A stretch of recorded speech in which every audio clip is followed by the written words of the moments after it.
friends, coming to you from, where am I today? Charleston, South Carolina, but it's always the same backdrop because that's how I roll. I'm Vera Jones, and welcome to another episode of Certified Unscripted. We have missed you.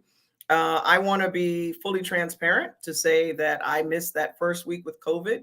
Somehow that cat got out of the bag, and I got a bunch of people that kind of reached out. So I want to say thank you to the fans. I am well, a little bit hoarser than usual, but it's probably good for everybody. So I won't be yelling and screaming like Stephen A. Smith, as I usually do. So beyond that, I'm glad to be back. And of course, last week was just one of those weeks where everybody was pulled in different directions. After I got COVID, my son got COVID. We had a 911 call, and that was tough. But God is good, and we're back. And we always try to start with real world stuff. At least I do, because for most of us, basketball and entertainment is what pulls us out of ourselves, gives us an opportunity to take a break from the real world a little bit. So some of the other things that I probably should share with you is today we're starting something totally new. We told you that we would do it. We have, since our inception last season, started getting a bunch of regular fans, and we love them. We love each and every one of you. You're on every single week. You keep us on our toes. You ask us the hard questions. We skirt around them because that's how we roll. No, we try to do our best. And now I'm very pleased to say we have an opportunity to give it right back to you. Since you all are the experts, it looks like we're having a problem with one of our going live segments. Since you all are the experts, today we are rolling with True Fan Tuesday on Certified Unscripted. I'd like to welcome Erica Mitchell. You see her quite a bit. Tricia McEniry and Trish, I think I still spelled it wrong, even after you told me to spell it right. Anita Skipper is with us as well. And of course, our executive producer. We'll start with Rita Haywood. Rita, you stayed true to what you said you were going to do. You said you were going to get the fans on and give them a voice. Absolutely. How did that come about? Well, first off, let me just say, stuff in my mouth. Let me just say I'm happy that you're feeling better and you look good, and that your son is okay. Because like you said, real life is what, really grounds us. And basketball is just an opportunity for us to kind of get away from the realities of everything. So I'm happy you're doing well and that you're here. But yes, we have True Fan Tuesday. Say that fast 5 times. And I'm just happy that the young ladies that we asked to come on are available to come on. Spoon just hit me up. She's trying to find a spot in the car somewhere in the country. Like, everybody's just all over the place this time of year. Yeah. We're going to make it happen because we're unscripted, and that's what we do.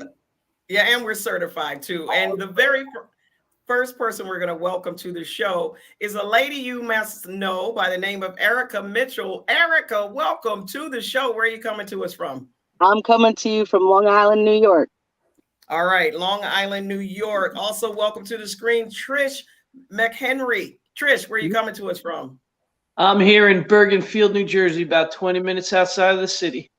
All right. Well, we can't keep all the Northerners. Let's go down south and grab another one from down south. Anita used to be back in the day. Anita Maxwell. It's now Anita Skipper. Anita, where are you coming to us from?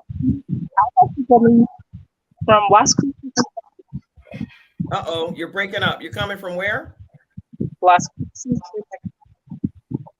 Yeah, I can't have man, Anita, your audio. I think it's in the car. One more time. Try it one more time. Las Cruces, Mexico? New Mexico? Mississippi? I didn't get the foreign language. Yeah, right. Sign it. Great. All right. Well, hopefully we'll get Anita back in. We'll figure that out. So right off the top, I tell you what, rather than, since this is unscripted, we have some direction that we want to go in, but let's say this. What's on the top of your mind, Erica? I just love basketball. I love what you guys do. I've been following the game since I was little.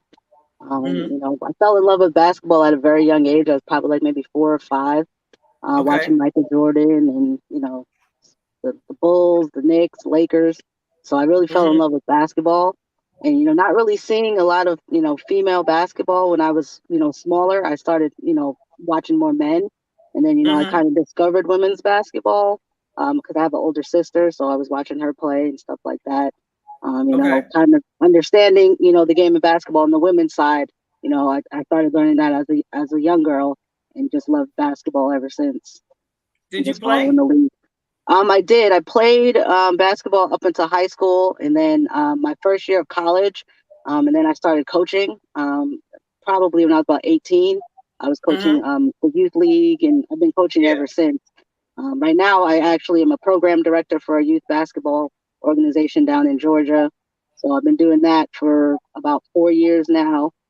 But I've been around the game since I was real little, so I love it. Promote basketball, especially women's basketball.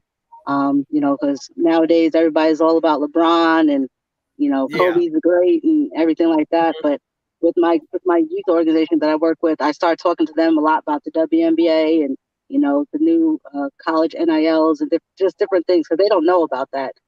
So I like to pretty much give them a history of basketball, especially with the women's league. Because my program that we have is co-ed, but we also have a girls league, and we start promoting a lot more with that. So I just been around the game pretty much my entire life. Followed the local basketball here in New York, so I know a lot about basketball. So if you ever see my little comments, I do my research, but I see it firsthand. She's not new to this. No, because I've been following the WNBA before it started. I actually met Sue Wicks probably the summer before the WNBA started, and I've met a lot of people through basketball. I've actually met Spoon a couple times. I have a few pictures and autographs. I have her book, so I met her at a very young age. She was my favorite player of all time. Awesome. Trish, tell us a little bit about what's on your mind and where you're from. I mean, and how'd you get into basketball? First, let me say thank you for the forum. Not only appreciate, watching you guys get it down and, get conversations going of all different kinds. I think it's amazing what the ladies of basketball are doing out there. Like, women are the foundation of our community, of our world, really. And to see the recognition is really great. I'm an 80s kid. I grew up in the 80s. I played basketball since I was 7. Played it up until I went into the Army and got caught up with rugby, and that changed everything. Ooh, wow. Rugby. Wow. Rugby. Wow. Stuff, right? That's rough. I was a bodyguard and a private investigator, and my security career, in 97, my mom passed away, and I didn't want to miss anything else at home. So I gave up the celebrity bodyguard and the private investigative work and took a job at Madison Square Garden. And I was born there the year that it all started. And I was saying to Rita that was some amazing things to me was to see being, part of Title IX. I played 7 years old. I played boys baseball because they didn't have girls softball. And I broke all the records for my position and all the home run records. So the very next year, the men decided to make sure that one of them coached the girls softball team in my neighborhood so that we couldn't play anymore. And so I saw the evolution of women's sports, grow with me. And we didn't have a place to dream to. I mean, I think for a couple of years, maybe 78 to 81, the Women's Professional Basketball League came about. And that, that was Carol Blazowski, the early days. And I got caught up also watching lots of other sports of women, tennis and everything, and the stuff that Billie Jean and Martina were going through because I felt akin to that. I felt like that was part of my story, even though I knew I'd never reached those heights. So when I got to go to the Garden and I got to be a part of helping out the Liberty and keeping them secure, that was like I was kind of in a way living out my childhood basketball dreams through their play, and I got to do things for them to keep them all secure and. When the league first started, they didn't assign security to the entrance where the players came in like they did for the men. I mean, we used to walk the men back and forth from the garage to their car. you Oh, know, to the wow. building, into the building. And here I'd be in my men's polyester suit, you know, stuck in the heat, walking in, you know, WNBA stars, and they'd be like treating me like I was part of the team, where I wasn't assigned to that. But then I'd be walking in the NBA players, and they're making billions of dollars all together, and they're complaining about going to work. And one day I said to 3 or 4 of the big names back in the late 90s, early 2000s, I said, here I am, 5'10", walking you in a man's polyester suit in to go to work, and you guys are complaining about going to play basketball. I said, come on now, you got to do better than that. Gotta do better. And you can do better. Well, thanks, Trish. I was there, obviously, at the Garden back in the day. Yes, and thank you for your security as well. And I didn't get a personal escort in a polyester suit, but I know you had my back. So thank you very much. Thank you very much. Also want to bring in a couple of things. Mighty Ruthie was just with us, so we'll bring her on in just a minute. But real quick, Anita, hopefully unmute yourself and tell us a little bit about your basketball background, and thank you for being a loyal fan. And real quick, happy Ruthie, good to see you. Hold on a quick second. Talk to us, Anita. Thanks. Can you guys hear me now? Yes, gotcha. Okay, I'm calling in from Las Cruces, New Mexico. So you're partly right. My basketball background, I started playing as a kid and played through middle school, high school, played Division I ball in college at New Mexico State University. That's here in Las Cruces, New Mexico. I was blessed to be able to go overseas after playing. That happened to be the summer before the WNBA started. And I was drafted to the Cleveland Rockers in the inaugural season. So glad to say I was a part of that foundation of the WNBA. And then continued to play overseas 4 seasons after that. So a lot of the ladies you all speak with on this podcast, this channel, they're my heroes, people I played against and played with. And so I'm really honored to be here. I see myself as a non-traditional professional player, and I'm really passionate about working with the ladies beyond basketball, because so many of us have dreams and interests outside of basketball that we're never tapped into. So I like to spend my time being an advocate on that side of things. Well, thank you all for joining us. And I'm going to tell you right now, Anita, literally, I called her 10 minutes ago and was like, I don't know what you're doing, but get on the show. So not only is she a former baller, she's a shot caller even now. She came right on just like that. So it's good to have people like that you can depend on.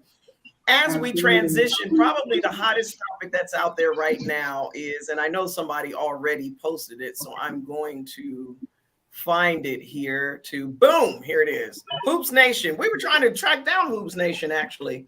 Thoughts on the 30 for 30 1996 team 3-part documentary. Can you believe the coaches didn't want Katrina McClain and Teresa Edwards on the team? They sort of blamed them for the 1994 World Championship loss.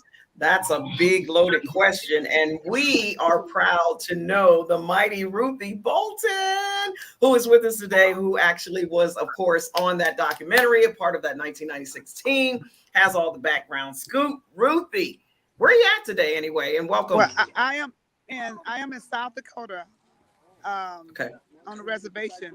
It's a lot of noise around me, but I've been the last 2-3 weeks, I've been all over the place. New York, Hawaii, Sacramento, Vegas, now South Dakota. So hey, the work never stopped. But anyway, it's been great. You know, the 30 for 30 really just being able to reminisce back. You know, Teresa was just in Vegas and getting ready to.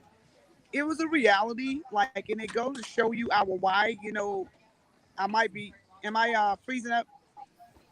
No, you're good. But it really, there's some things that I didn't know, you know, but I think the key to dream on is really letting every young girl know that they can still dream on. And it still gives people. Everybody knew what we did in '96. We changed the trajectory of women basketball, but now to see what we were going through at the time, so many reasons, times they could have quit. I wasn't gonna quit, but I'm just saying, but there was so many roadblocks, but how we did it and how we hung in there, and there's so many layers of impact. And I know Teresa Edwards, and it was for the rumors that they might not make it. Tara Tara didn't play the radio, and she was tough nose. She said from the gate, I ain't got to be your friend. You got to write me, you got to like me, but she had a responsibility. And when you lost 92 and you lost 94, if you want different results, you got to do different. Okay. So just being good enough and being America, just showing up won't work no more.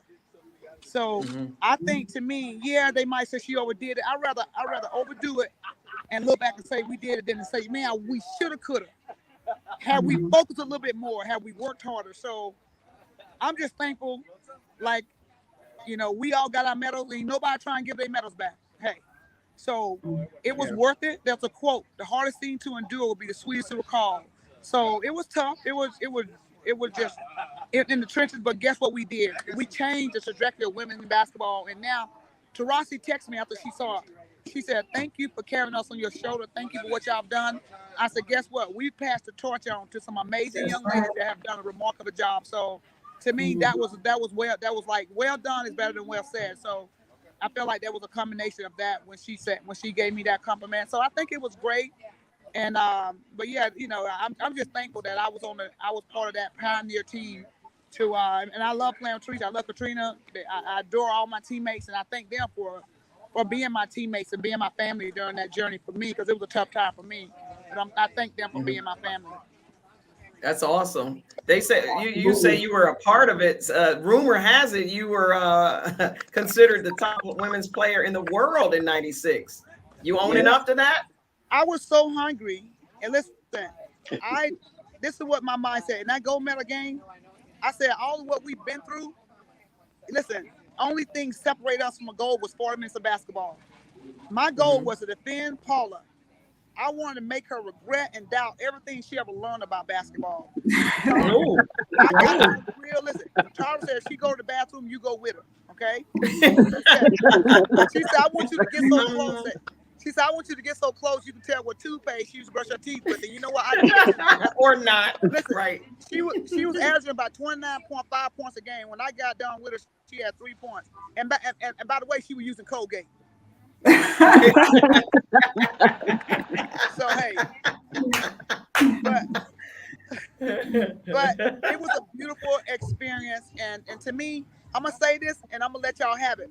To me, the gold medal moments is when I go into a school, because it's loud here. When I go into a school and I see this 8-year-old, 9-year-old girl, and her eyes light up. Their eyes light up like, oh my God, you're Olympian. We've been watching your videos. Oh, you changed my life forever by being in her presence. I put the medal around their neck, and they start crying like, oh my God, it's the best day ever. To me, those are the gold medal moments. Those are the 3-point plays. That is what I live for. That's my why. That's what I'm saying. When you know your why, you know your way. When you lose your why, you lose your way. So my why is continue to impact these young ladies and remind them that they can dream on. And to me, what we did in '96, it is just the beginning, the effect, because we got a lot of work to do. It's a lot of depression in school, a lot of suicide, and I am in a full court press. I'm in a full court press because we got a lot of work to do, and I can't sit by and just watch and hear about young girls or young students committing suicide, jumping off bridges, hanging themselves. I just can't do it. Me, and I ain't trying to sound all religious, but Luke 12:48 said, to whom much is given, much is required. So God has given me an amazing platform, so I owe it to them. And so if I can walk in the room and impact, what it would be like more of us. So anyway, that's what I want to say. Thank you, ladies, for coming on. Thank you, team. And I love you all. Hey, keep making a difference. And listen, to the world, you might be one person, but to one person, you might be the world. So I love you guys. That's right. That's absolutely. Right. Thanks, Ruthie. There was a quick question about the 2000. Did you think that the 2000 team was better than '96 team? You said with the 2000? Yeah, the question is the 96. Yep. Just your thoughts on the comparison. Did you think that? although the 96 team got it all kicked off and started, do you think it got elevated with the 2000 team? Did you get better on the 2000 team? Do you think that team is better? Listen at this, okay? We know I'm not the most business savvy person in the world, but look at this. When they didn't believe in women basketball in 96. It would go make or break us every day at practice. Our coach said, if we don't win the gold, we fail. We don't want a silver. Any moment you want a silver or bronze, let us know, and we'll send you home. One way ticket home, no love lost. So what we did, the risk, that thing that was at stake, and what we did, it bled into all these other opportunities. They're like you invest in a company. Are you gonna be there when nobody said this company will never work, and you give your $10,000, and this company one day is a billionaire company, and somebody down the road may give $100,000. You gave $10,000, but you gave $10,000 at a time that it was so much at risk. So what we did, to me, that won't be a comparison. We laid a foundation like none other. And like I told Terasa, we passed it on the torch to some of what y'all have done has been remarkable. So apparently what we did, we needed it. Had we not won the goal, we won't be what we are today. So they don't have to look. When you're driving, you don't take a look in the back and look a long time because you'll crash, but you take a glimpse in the back. So I'm thankful that players like Terasi and Bird and Angel McCarthy will take a glimpse back and say, you know what, thank you all for leading the way. Without y'all, we wouldn't be here. To me, that means a lot. So comparing it to 2000, okay, some amazing things have continue to happen, but what we did, the foundation, none of this other stuff would have happened without what we laid down. Yeah, and the crazy thing is, I was talking with Vera earlier on the phone, and talking about how basically y'all did everything. Y'all were the branding of the next league. You did the marketing, you did the promos, you signed autographs, you signed babies, you did any and everything to promote women's basketball. And in doing that, the fans came out, and it showed, the David Stearns and all the owners that bought into the WNBA, that there was a place for monetization, and that people would come. And if you build the teams in the right areas, the people will come, because that's what y'all did. You went out and you hustled for it. And you know what else I was reminded of? Guess what? That year, I was in my prime.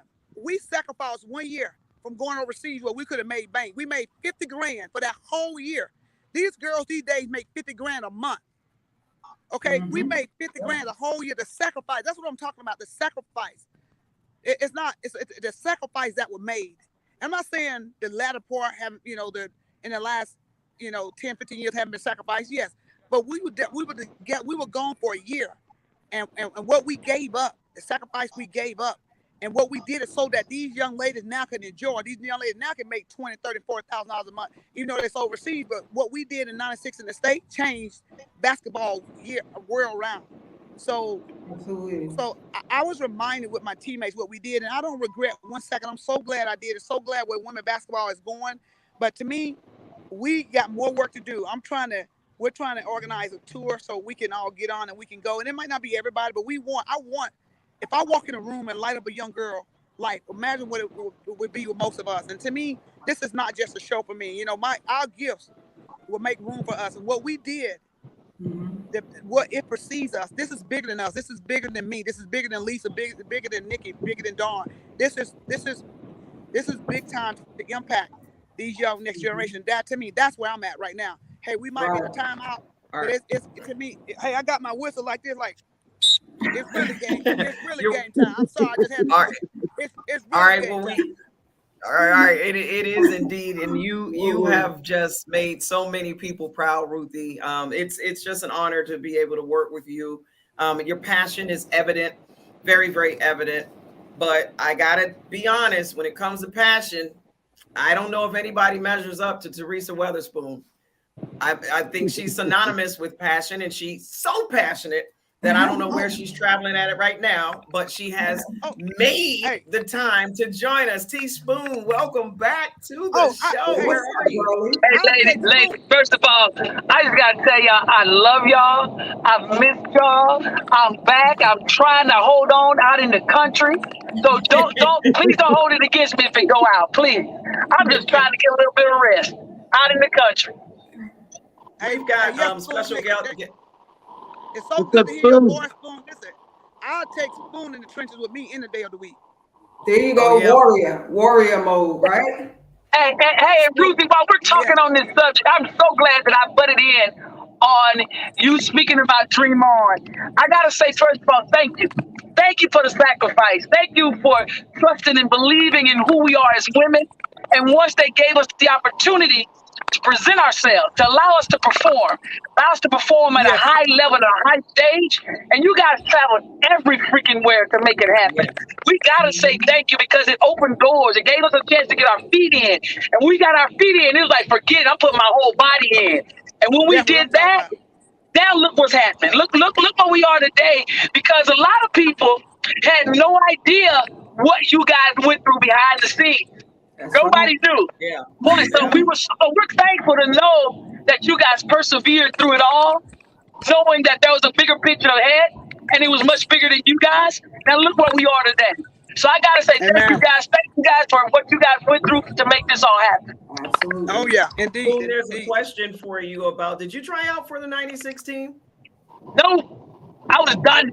I was done in 92. I was so freaking hurt after 92. I couldn't do it again. Wow. Couldn't do it again.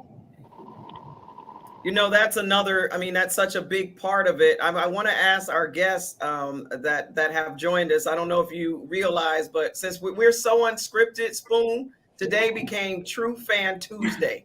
That's how unscripted it became that about 15 minutes ago, right? That's right. So before the show came on. And we're really, really happy. We have Erica with us, as well as Trish, as well as Anita. And so now these ladies that have introduced themselves, the next question that was kind of put out there for each of you, real quick, who were your idols? Who did you either play against or really, really love to watch growing up? Who was it, Trish? Who was it for you? Well, you know, like I said before, I Spoon, what's up? It's Tricia McEniry from the What up? Listen, you know, as far as the back in the day goes, I'm 58 years old, so I was watching, you know, the very beginning of, you know, when they first started letting women dribble. So, you know, there were six on the team all wearing skirts. So I'm that old, but like just being a part of the Liberty and feeling like a part. I never felt like I was part of the Knicks or the Rangers, but I felt like I was part of the Liberty.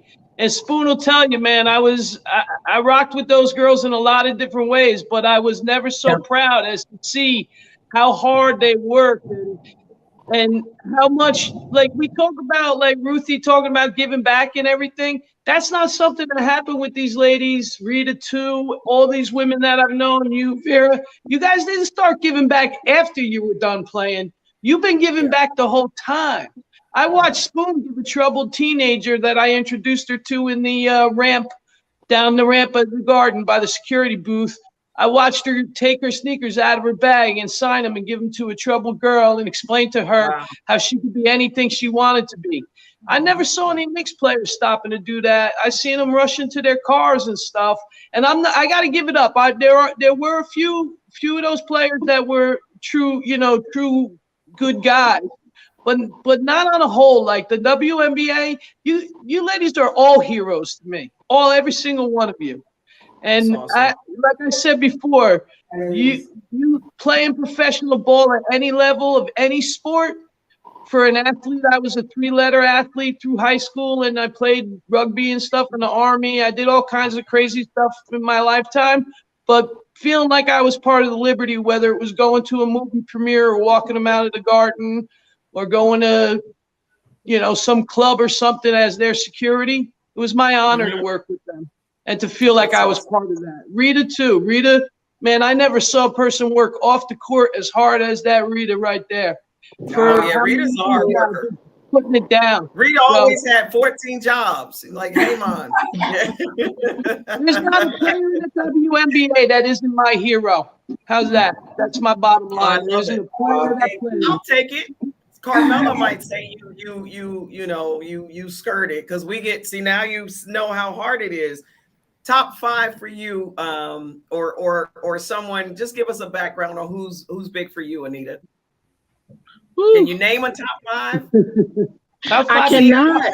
You know, I'm that person that always feels like you can't really compare generations. The game changes and elevates so much from every 10 years. I mean, just look back. See, wow, it's almost 30 years that the WNBA started, and the players have changed so much through that process. But I can name some people I enjoy watching. I think I saw a question earlier where somebody asked me who I liked watching or who I grew up admiring. A couple of them are on this. These ladies, Spoon, Ruthie.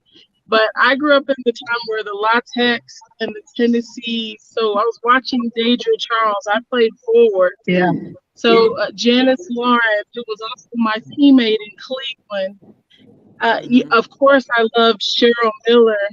And I enjoyed watching Lisa play when I wasn't playing against her, even though she's my peer. She's also one of my favorites. But I can tell you, I always rooted for the players that didn't have the really big names. Had to come out and make it happen night in. And they didn't have the brand behind them. They weren't the face of the WNBA, but they just held it down for their teams. So I remember like Latasha Byers, who was just a dog on the court. You know, and it's so hard for me to guard, but just you were not going to deny her. But most people wouldn't even know her name. Right. So I can't name a top 5. I love Taurasi. I love what Bird has done for the game. Seeing these 6'10" players and really tall, you know, the Chinese players come over, just so many dimensions to our game. So I can't pick a top 5. All right. So the next time you all are on the sideline watching, and Xavier or Mike Hoochpay or somebody puts it, Erica, and wait, Vera, Erica's always the one posting that. Who's your Erica? That's right, Erica. Who's your top 5? Well, just like everybody, I love a lot of players, but like if I could say my top 5 that I like to watch play, Spoon's definitely in there. Cheryl I'd probably say Dawn Staley, Lisa Leslie, and my 5th one I'd probably say I like to watch a lot. I'd probably say Sue Bird. Being a Long Island kid, I grew up watching her play. So those are definitely my top 5 to watch play. And if I could throw in a 6th, I'm gonna put Tisha Penicheiro because I loved watching her as well. Yeah. I used to watch her highlights from ODU when she was at the Monarchs. I definitely, you know, being a guard, because I played all 5 positions, even though I was small. I've done all 5 positions, but I've always watched the point guards and, you know, became, you know, the floor general after watching, you know, players like Spoon and Dawn Staley and Penicheiro. So definitely guard based for me with my top 5 that I like to watch. All right. Well, at least you broke down top 5. You represented. You didn't say, well, they're all good. You represented. While we have Spoon on, because she's somewhere out in West Podunk, who knows where. Gotta ask you. We've been talking about the Dream On documentary, but now the Liberty have their own video documentary presentation, whatever it is, Unfinished Business. And it features you, C-Rob, Crystal Robinson, sorry. She was always C-Rob to me. Vicky Johnson. I used to say VJ because I'm Vera Jones. I used to call VJ my twin when I was broadcasting for the Liberty. But she wasn't my twin because she could shoot way better. Rebecca Lobo, Sophia Witherspoon, and Kim Hampton, that whole crew, that whole crew. Sue Wicks, that's right, talking about Unfinished Business. Tell us a little bit about that. Educate what's going on with that particular documentary. Oh, wow. You guys, it was an awesome night to kind of go back into how it started for us and everybody we got an opportunity to play with to the group that's playing now. It really showed how things were for us and the things that we had to go through as well to keep this thing alive. It showed how we developed our culture and how our young people today are trying to build from it, understanding that there's already a foundation. All they got to do now is just bring their own legacy and build from that foundation that's already built. It was an exciting time just to go back and see how things were and to see how exciting it was. When we walk into the arena, sometimes you forget. When we walked into that arena, it really showed how packed that place was for us and how MSG really accepted us, how New York really accepted us. And we were freaking almost like rock stars every single night. And they showed that. They showed our work. They showed how we connected with the city and how the city connected with us. And it was an amazing feeling to go back and see that. But I think what really got me too was to see the journey of some of these young women as well, to know the things that they're going through and how they feel like that they always have to live up to who we were, and not understanding that we laid the foundation for you to build your own, build off of that foundation that's already so well built. Now you just start to build and leave your own legacy. You can't leave what we left. It's different. We're all different in our own walk. The journeys are different. So it's about understanding their journey too and what's necessary for them to get it done, not for how we did it, but you can learn how we did it and how can you piece off of that, pull from that, and continue to build your own legacy. It was an outstanding situation that we got an opportunity to be a part of. And then the panel was absolutely amazing. Amazing to hear the way our young people think, the way that they are trying to carry this, not just for New York, but for our league and for our young women to come, and how important they know it really is, and that this thing really lies on their shoulders from them to carry it on now. That's right. And it's unfinished business. It said unfinished business. Unfinished means that we didn't get it done. You guys, we got there 4 times. We got there freaking 4 times. And I let them know I'm still salty. I'm still hurt. It still hurts that I was chosen as their leader and didn't get it done. I still hurt behind that. And to see it over again, it brought up a lot of pain, a lot of things that I had to go through trying to wonder why, what I didn't do, what could I have done better. It brought it all back for me because they mean so much to me. And you got to see the love that we share. It wasn't just basketball, you guys. There's so much love that we share for each other that we still have today. We still have that kind of love today. So it was beautiful to watch. And I wish a lot of people have an opportunity. Go take a look. Take a look at it. Absolutely. Where can we find that, by the way? I'm not sure. Rita was there. Rita was there. So Rita Mike can tell you a little bit more than I could. All I know is I was in the moment. You guys, I was so in that moment that I didn't even know what was coming next. That moment was so beautiful to be a part of and back into it. You actually felt those memories all over again. The juice, the fire, the competitive nature started to come out over you again. And I was just in that moment. I don't even know if they showed it again. All I know it was outstanding. Yeah, you know what? The reel was just, it was so intense. You felt like you were in the stadium. You felt like you were in Madison Square Garden, pumping your fist, screaming. The celebrity row was just unbelievable. Sold out games. I mean, the environment was just so welcoming for something that was so new, and they knew they had the support. So the city came out.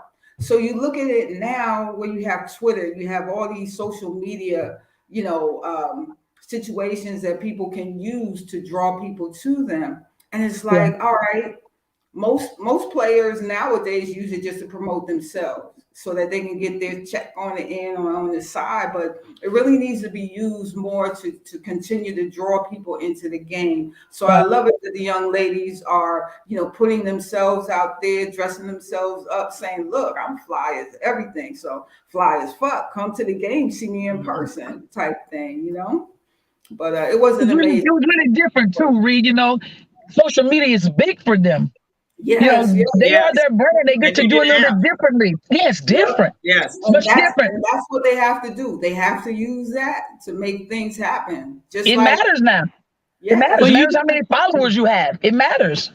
Yep. You guys remember that, like, all the glory of the sold out games and as loud as the arena got, there was a lot of adversity going on behind the scenes that nobody was talking about. There was a lot of like undercurrent of that, the homophobia and the sexism and like even some of the security and the workers, like I would hear men saying shitty things about the fans coming in and the nicknames that they gave the league and stuff like that. It is all in there. All that in your rear view mirror and went and balled hard and played and proved yourself to leave the legacy that you left.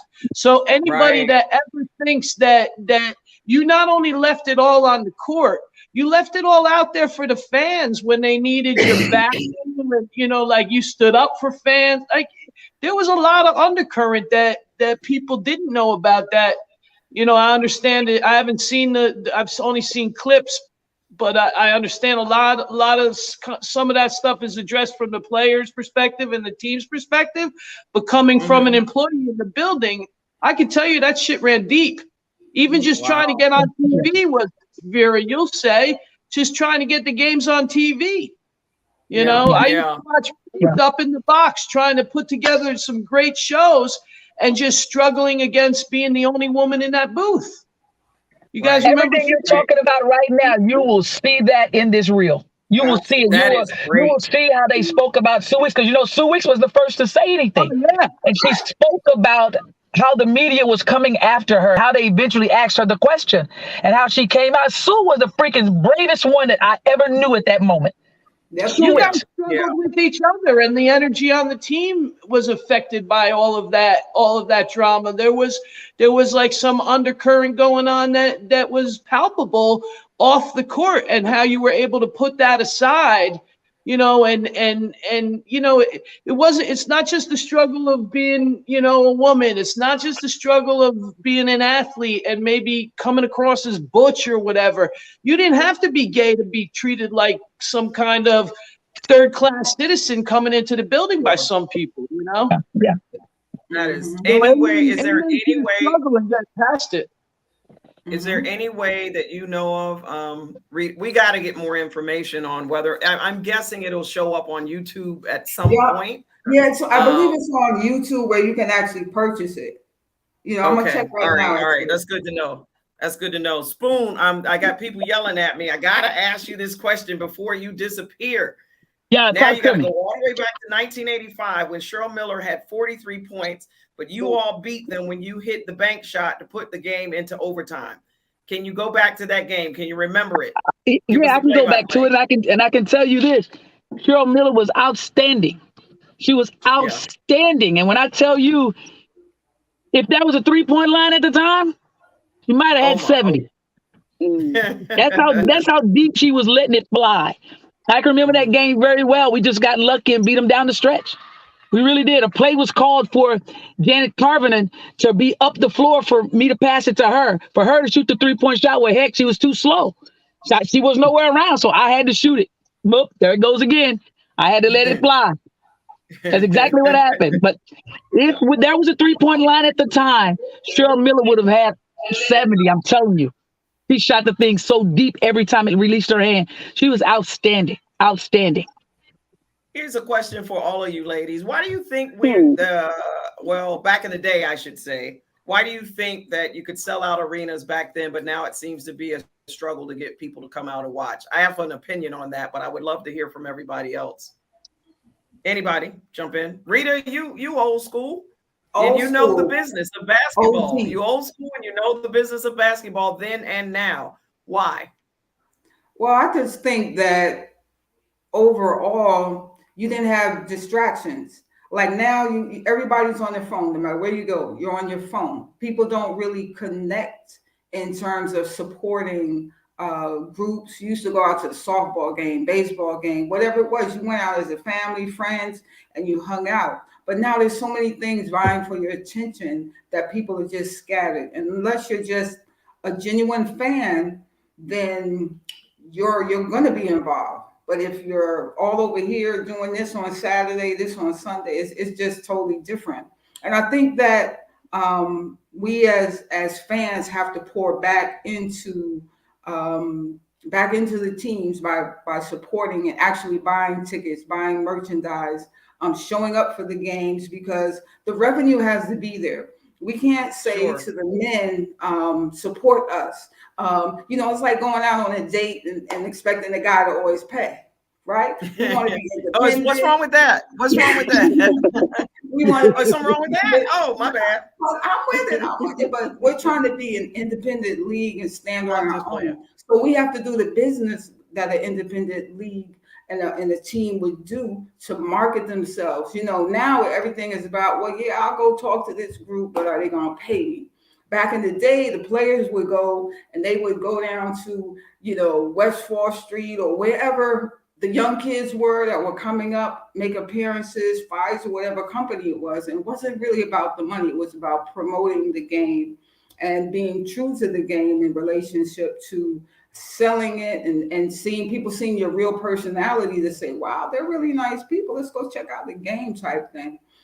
So you had different opportunities, I think. But I just think there are too many distractions now. Yeah, I was on the same page with that. So it's probably a universal thought. Great question. Want to move in while we only have a little bit of time left. Want to talk a little bit about what's happening right now. Certainly at the top of the headlines is Sue Bird retiring. Each of you being such a dedicated fan, what are your thoughts? I'll go backwards this time. Anita, I'll start with you. And is she the best point guard in WNBA history? There's no piece. Well, I do want to start out commending Sue for such a long career. Anyone who has played sports at any length of time, that at some point your body starts to say, look, your mind can do it, but your body's not ready to go do all of that at the same level. So just kudos to her for taking great care of her body and still being able to play at the highest level of the game after all these years. And so, of course, her name will always be mentioned at the top, just going from having a great collegiate career and then transitioning to the WNBA. You don't always see that happen from the college level to the pro level, at least not at the most elite level. So great job, Sue. Enjoy your retirement or whatever you choose to do. And hopefully you don't have too many creaking bones that make things hard to enjoy your vacations like some of us sometimes. And as statistically, I think she will go down as a top PG. But as you all have talked about on a lot of these shows, before a lot of our greats were not captured, we didn't see them on television. We didn't see them in social media. So a lot of people who are doing the selecting don't have that frame of reference. So modern era, she would be in the top 5. Yeah, absolutely. Absolutely. Your thoughts, Erica? Definitely a great point guard. She's definitely going to go down as one of the best. Coming from Long Island, like I said before, I've followed her career from the time she was in high school all the way through now. So, kudos to her. Hope she has a, great retirement. She has, pretty much solidified herself as a true champion. So she's definitely going to be in the history books. I wouldn't be surprised if she's, in the Naismith in the next couple of years. So definitely, definitely going to be missed in the league. But, like you said, when it's time, it's time. But definitely, one of the greats. And I'll always say that she's definitely going to go down in history. Trish, you got love for the New York. There's a New York connection, obviously, with Sue Bird. What are your thoughts? Yeah, for sure. I mean, look, that it's like a legend playing, right? You play a game for that long, like these ladies said, the creaks and the owls and the just I couldn't imagine still playing basketball for 20 years and at that level. I mean, look at the awards and rewards and I think she's gotten every accolade that basketball can give, and it's well deserved, She earned it. And she was also a really, really good team leader in the sense that she gave back. She also gave back to the game, and she gave back to her teammates. And I think what she's leaving behind is only a beginning. I think, like Spoon was saying, it's part of that foundation. It's another brick in the wall of building this to the level that it should be. And it shouldn't be so hard to lay these bricks, but boy, she did a great job on every level from a kid in New York all the way through college to like yesterday. I mean, she's a star. Rita. Sue, definitely top 5. Definitely top 5. I went to the game Sunday. I think she was the first player that the Liberty actually honored that wasn't a New York Liberty player or a former New York Liberty player.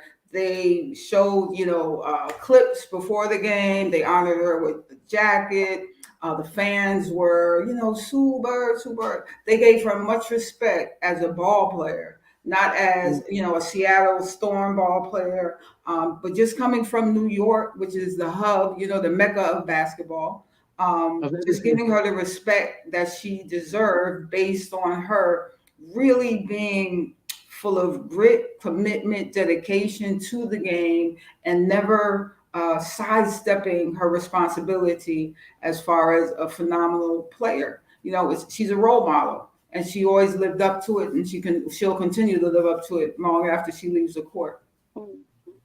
Yeah, there's no doubt that she and her partner Megan are gonna do some amazing things together now that she's off the court, and like the stuff that they're doing, that the women's soccer team has done for them, you know, like getting paid and, you know, everything else. You know, I could see Sue taking on that mantle a little bit too, maybe. Mm-hmm. I want to do something real quick, something we haven't done because we're unscripted. I want to do a rapid fire with you ladies. I'm literally going to go around the horn real quick with all these great questions that are popping up. Thank you to all of the folks that are joining us on Facebook Live as well as YouTube Live. Every Tuesday night, 7:30 p.m. we do this, and now we're doing it with you. So be sure to reach out to us at certifiedunscripted@gmail.com if you're interested in being one of our next guests the next time we do a True Fan Tuesday. For right now, let's go real quick. Is Angel McCoughtry's WNBA career over? Pop in anybody. You say what? Erica, you say what?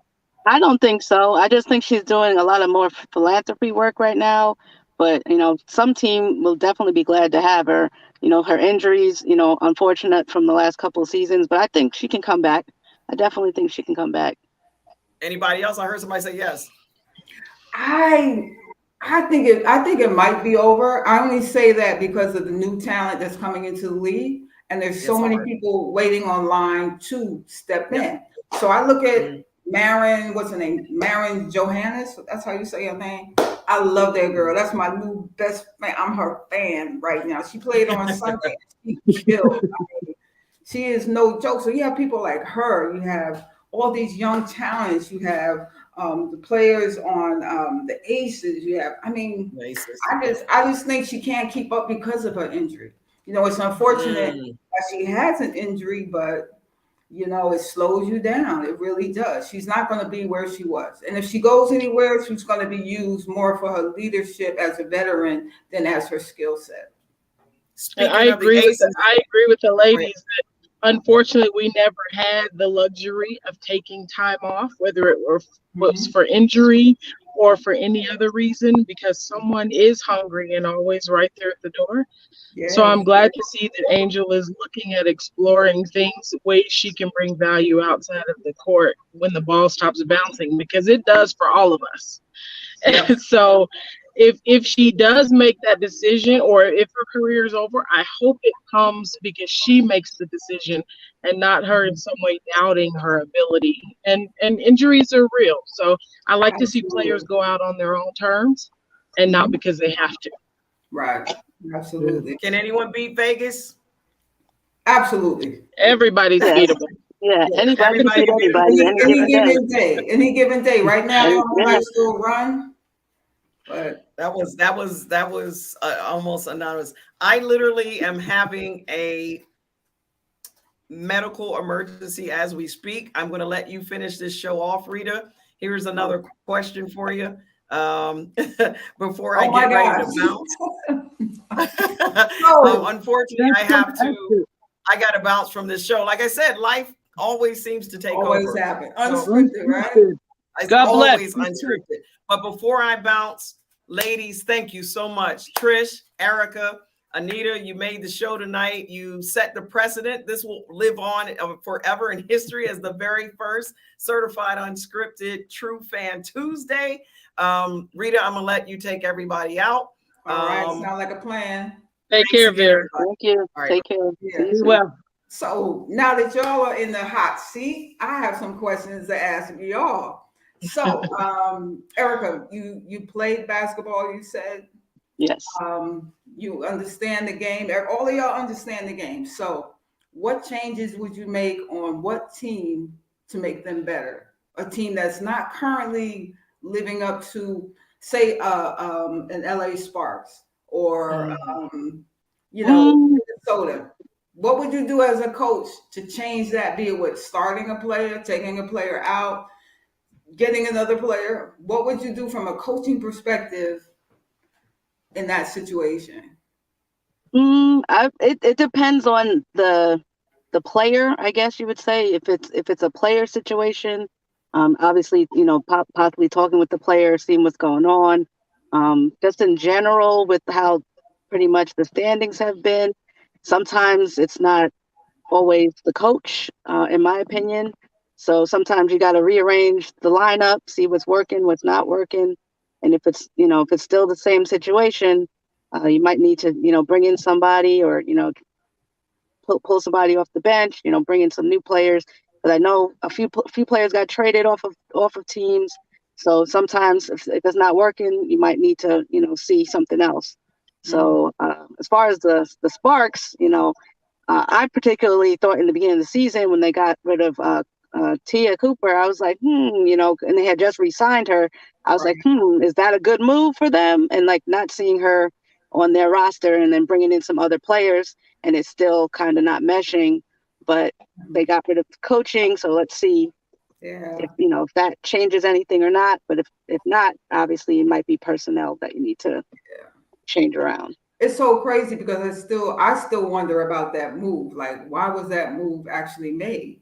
You know, she's a great player. She's popular, absolutely. I think it's challenging as a coach. I think it's always challenging as a coach because finding chemistry and all of that it's like playing musical chairs. One little thing, one little change of a person, of a coach, somebody getting hurt can change your chemistry, and you just don't know until it happens. And I think we underestimate the job coaches have to do every year. Even if you're a team like the Sparks who had all this success a few years ago, there's no guarantee that even the next year they're going to do well. You never know who that spark plug is going to come off the bench. You never know if it's personality driven and you need to pull together and do some team building. You never know what it is, and it's all just trial and error. So I don't even know if there's a piece they could change. I don't know if changing out the coach is going to do it. So far, we haven't even seen that happen. We don't know if Taya staying would have been a big deal. But because while you're changing, all the other teams are as well. Getting stronger, yeah. And the crazy thing is they look great on paper.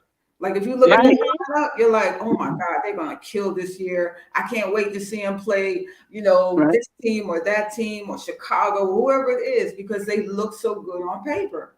But if you look at Atlanta Dream also, you know, coming into this season, you know, kind of not really knowing, new coach, a lot of new players, you know, coming off of last year when they had, you know, a lot of different things going on. They're looking like a team to beat this season. You know, they're selling out in their stadium right now and just different things, putting the pieces together right now. Atlanta looks pretty good. They really do. And I'm a New York Liberty fan, you know, through and through, but you know, just sometimes over the last couple of years, just watching, you know, the Liberty, it's like, all right, well, we're going to get it together. We're going to get it together, and always having that faith in your team, you know, and then sometimes, you know, you fall short and things of that nature. And like Spoon always says, she's salty about the, you know, not winning the championships and stuff like that.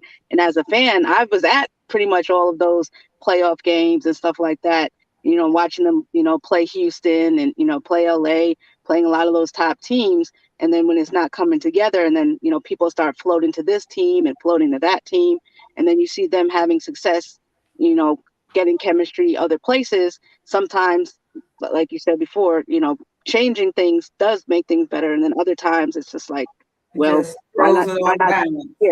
throws it off balance, or, you know, someone, you know, might want, oh, I got free agency, or, you know, things are not working the way I want it to work. Because it's kind of like with the college kids now, they're jumping in the portal and they don't like what's going on, or, you know, their expectations are higher than what's going on. So it's a lot that could really go into it. And, you know, me watching as a fan, I'm always like, well, why are they doing this? Why are they doing that? Why is the coach not putting so-and-so in? You know, why is she not playing? Why are they not getting as much playing time as we feel that they should? So you never really know what's going on in like the front office or things of that nature. So like as a fan, when we just, when we're putting in our little, 2 cents about, well, this one's not playing well, why are they on the court? Or, even like with Phoenix, a lot of people that I talk to, they're like, well, BG was here, this would be happening, or like just different things. And like chemistry, people sometimes get frustrated and just different things. And like being an athlete myself, sometimes might have a bad day or whatever the case may be, and just everything else just falls down with you. So you can never really tell. Right. We were noticing that, say in the situation with Phoenix, it's a new coach, and most of the teams that have new coaches are kind of struggling a little bit. Besides the Becky Hammond coming in, right. But you look at Seattle, you look at well, the Angels are doing well. Excuse me, I said Atlanta Angels. Not the Angels. First right there. But the Dream, they're doing well, and I'm sure not many people expected them to do. Right. But let me ask you this: do you feel that there are teams where the players actually help make those decisions? So say someone's here, they're asking about how do we feel about the Chicago Sky? How do we feel about Indiana Fever in terms of what's going on there? So is a Candace someone who can influence what a coach does or a GM does or doesn't do? Or is that the situation on any other team as well? Sometimes it could be. Like, I know people feel that way in the NBA. That some of these players are making the decisions.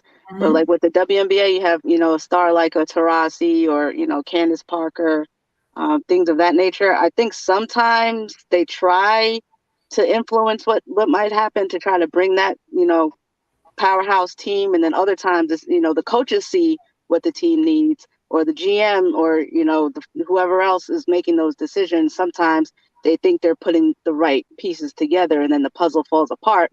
And it's like, all right, we're getting, wipe the slate clean and pulling people in. But like what Sloot and, have been doing out there for years, she's building on, her success.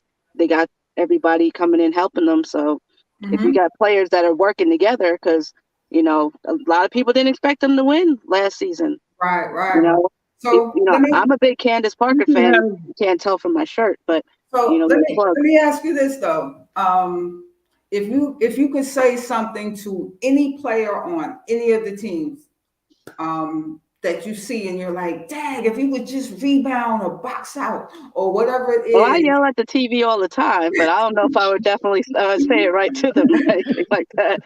So what would you think, Anita? Like, who would you yell at? Like, who would you be like, come on, what are you doing? Who would be that person you're yelling at? See, now that's you know what, and I have to be real here.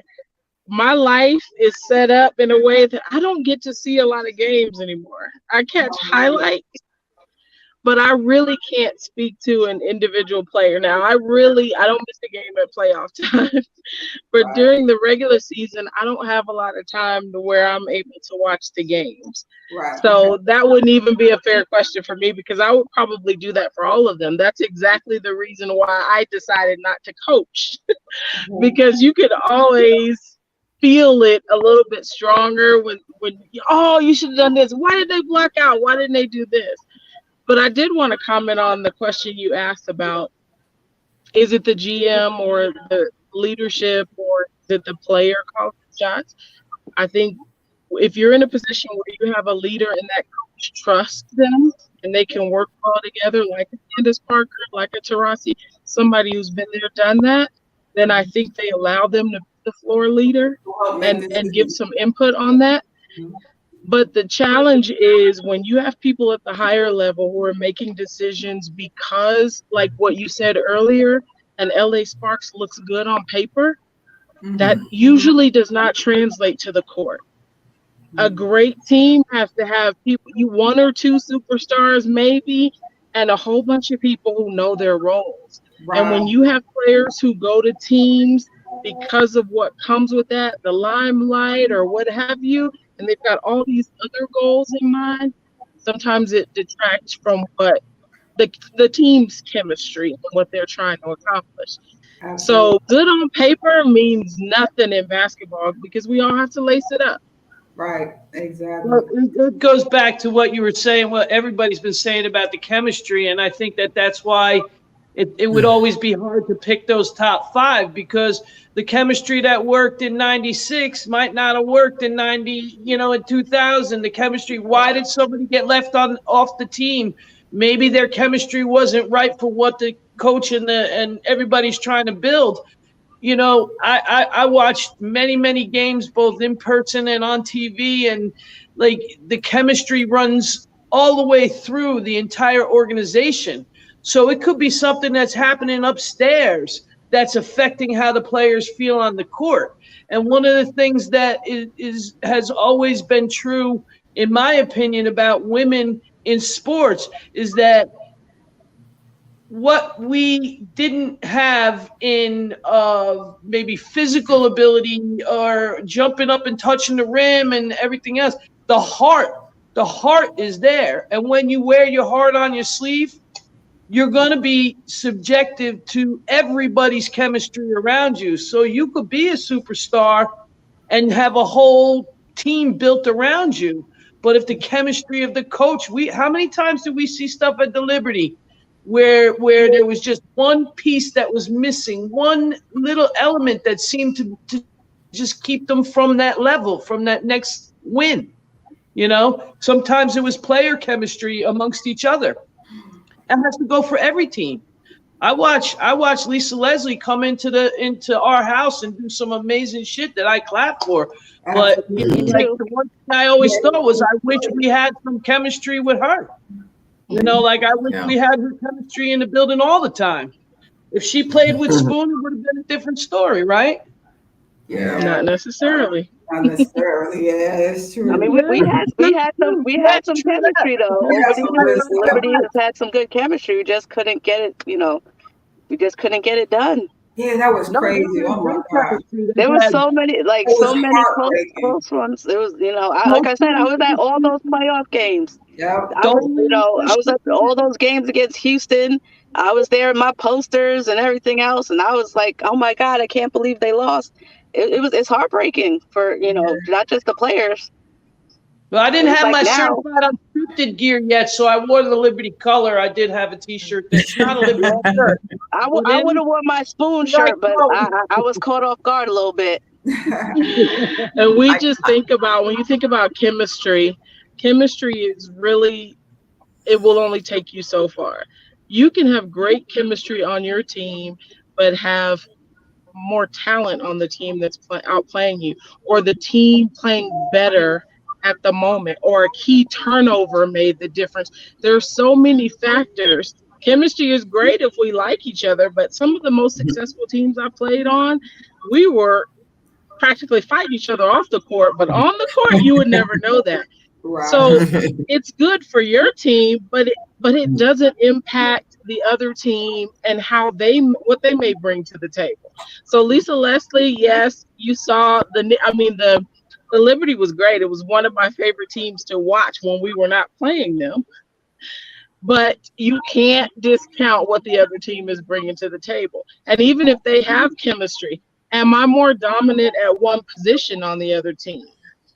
Sophia Witherspoon was killing somebody at her position, but was somebody else being a little bit more overpowered at their spot? So I think sometimes we give chemistry too much credit, because you can kill a team and not like each other very well and have that feel-good chemistry that people talk about. We always thought there was something in the water at the Garden.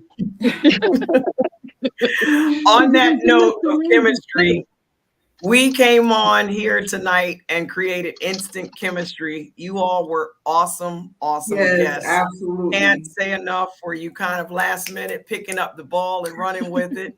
Hey, it's really good to see Erica, because Erica be shooting at those questions. I'm like, whoa. Oh yeah.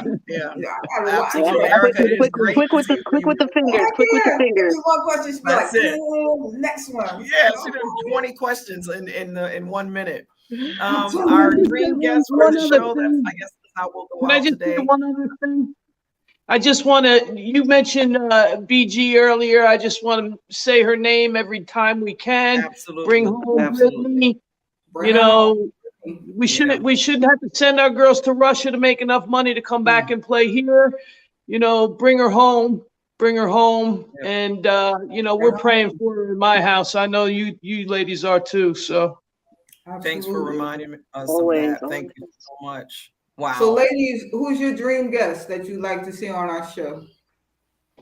I'll go. I'm down with everybody that's screaming Cheryl Miller. I'm sure, and Lisa Leslie. I got a whole bunch of them. I could go on for days, but if I've got to pick only one, it's still Cheryl. Yeah, we're working on it. I'd love to see Cheryl. Yeah, we get the questions. So, who for you, Erica?